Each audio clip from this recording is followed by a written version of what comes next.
the name of the one holy and living God, who loves us all into being. Amen. Be seated.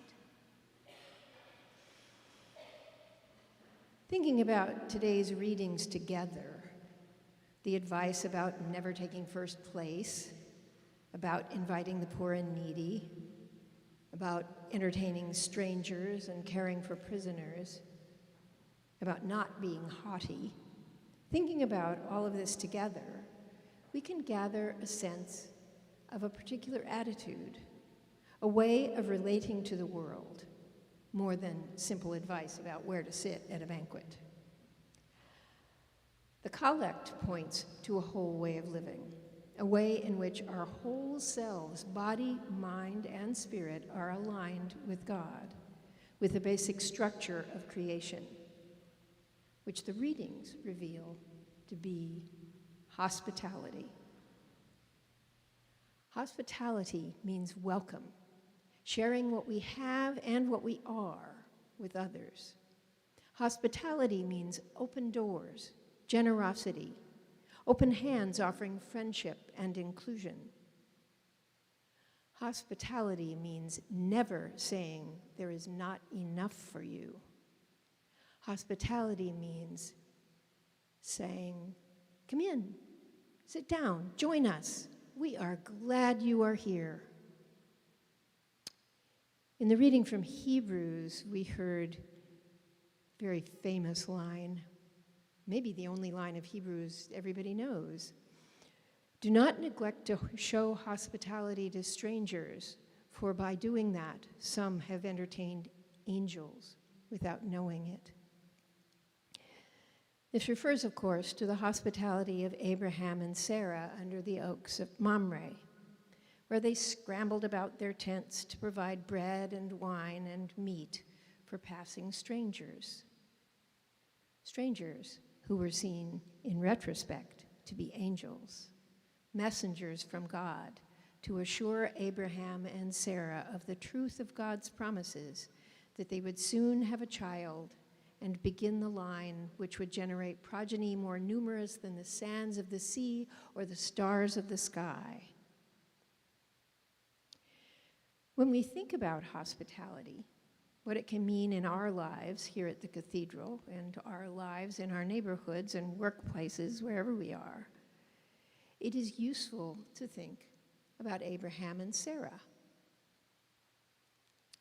Let's imagine ourselves out in their hot and dusty world, traveling with camels and donkeys, sheep and goats and assorted other animals, with relatives and herders and various slaves. It is a struggle to keep all of us fed and watered in this dry countryside, but we are managing well with skill, determination, and trust in God, who led us out here away from our comfortable home in Ur. So here we are at Mamre, where the oaks and terebinths indicate reliable water for us and our animals, and where two trade routes cross, offering opportunity to trade for our other necessities. This is a good place to be, a place for rest and prayer.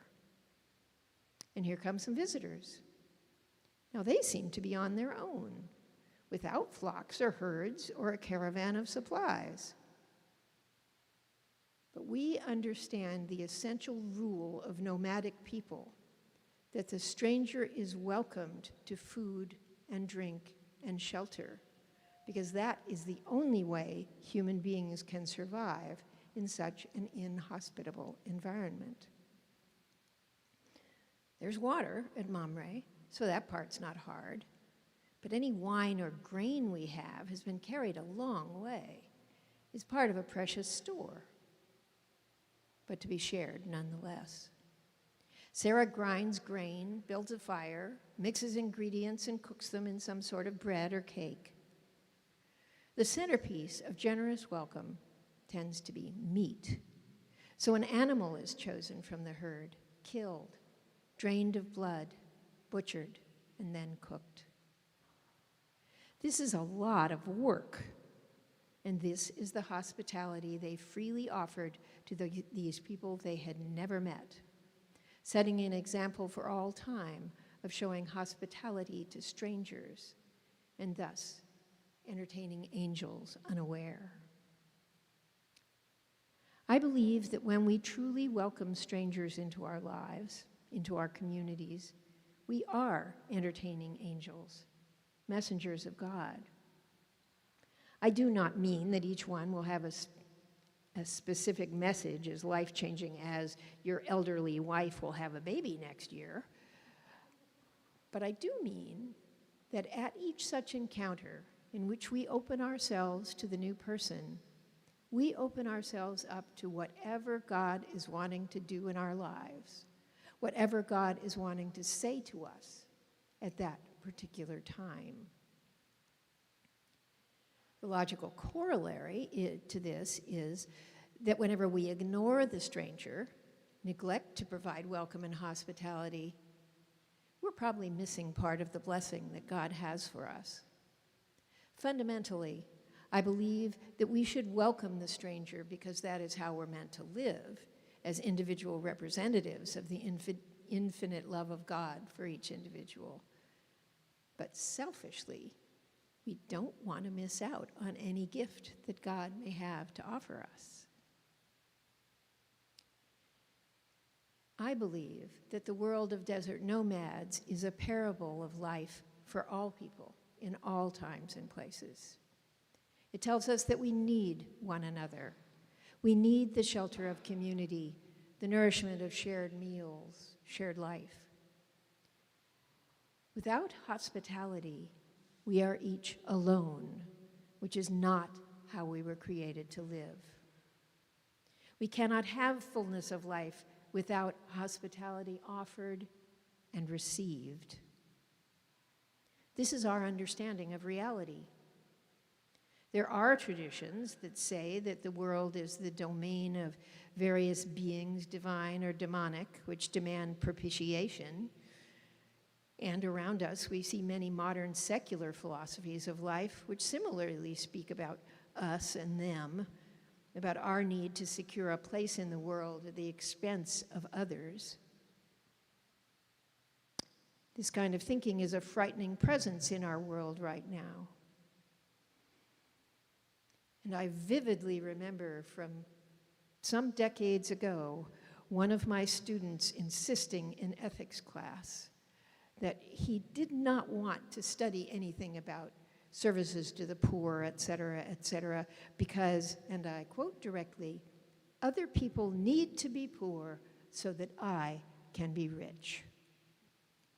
It was a hard day. These views, ancient and modern, posit a world in which we are not welcomed or embraced, but in which we need to claw our way to well-being at the expense of others. But our faith reveals that we are welcome in the world, that the same God who loved it into existence loves each of us into existence and wills for us life and joy. We are welcome here and are invited to share that welcome with others. Hospitality, free, open, generous hospitality, is how we are most fully human, is how we are most truly living in the image of the God who is love. Hospitality is the true religion called for in today's collect. A fundamental attitude that says, you are welcome in my world, which is indeed our world. This is mi casa es su casa on a cosmic scale. Think about the difference this makes in how we listen to people, to our children, to our annoying, noisy neighbors, to those who seem determined to destroy all that we hold dear. Hospitality says, I am glad you are here. I am glad that you are. What can I do to make your life better? What can I offer you? The gospel points out that while it is easy to be hospitable to the people we want to have in our world, true hospitality needs to include especially the people who have nothing to offer in return.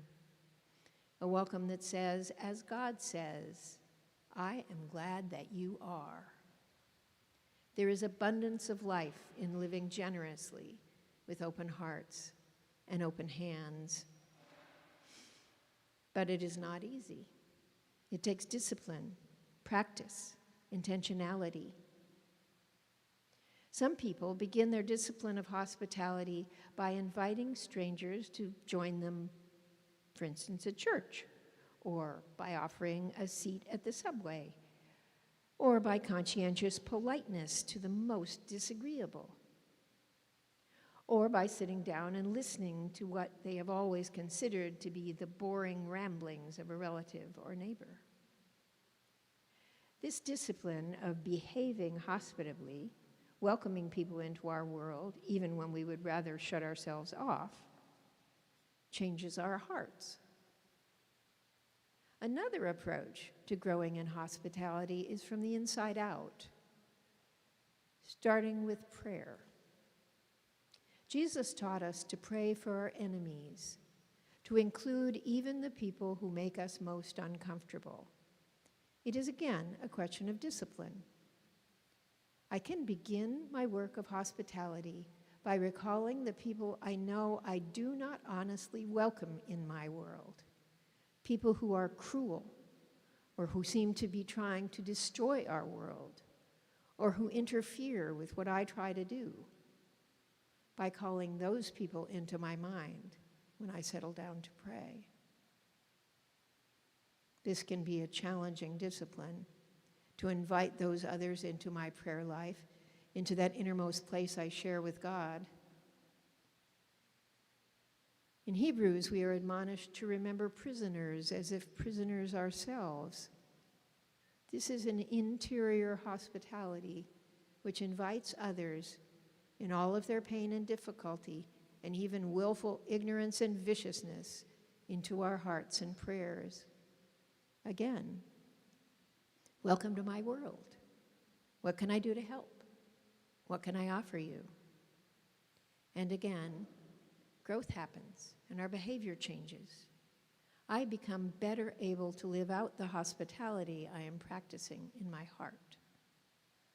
Hospitality as a way of life is open to opposition and alien points of view, is willing to listen. To me, it seems even more challenging to invite the person with views that repel me to sit down and converse than it would be to offer them my last food in the desert. But hospitality demands both. As if this were not enough, the National Park Service anniversary this week reminded us of the broadness of our hospitality as a way of living on this beautiful planet. When Ken Burns called the National Park System America's best idea, he reminded us that this idea of setting land aside from personal control and development for the good of the whole society has not only benefited us, but the whole world. I have seen the extraordinary difference it is making in the development of Bhutan, and we've all seen how it has enabled the possible survival of countless magnificent African species. So hospitality includes not just people we meet, but all the people on our planet now and in years to come, and it includes the other animals and plants and natural environments sharing it with us. I believe that the saving of species from extinction is an essential expression of hospitality. Hospitality has implications for how we use power, what we grow in our backyards, how we drive, as well as how we serve the food we offer through manna, and how we include one another in worship. It is a whole way of living. Much of what we're doing today is an expression of hospitality we are called to. Think of our blessing of the backpacks, which is a blessing of all who are seeking new learning, whether in schools or their own pursuits of new knowledge. New knowledge makes us better able to understand others, what they need, and how we can serve them. It's part of hospitality. Think of the art that will be done after church today in support of the Sunway pilgrimage in 3 weeks. Hospitality is a way of living in the universe, as a way of living in the universe, not only all people, but all of God's creation, and so necessarily our role in the survival and thriving of all life forms. Hospitality is our calling. The reading from Hebrews begins, "Let mutual love continue.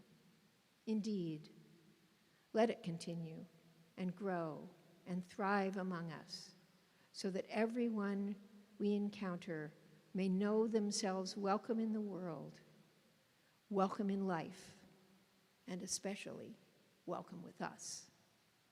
Amen.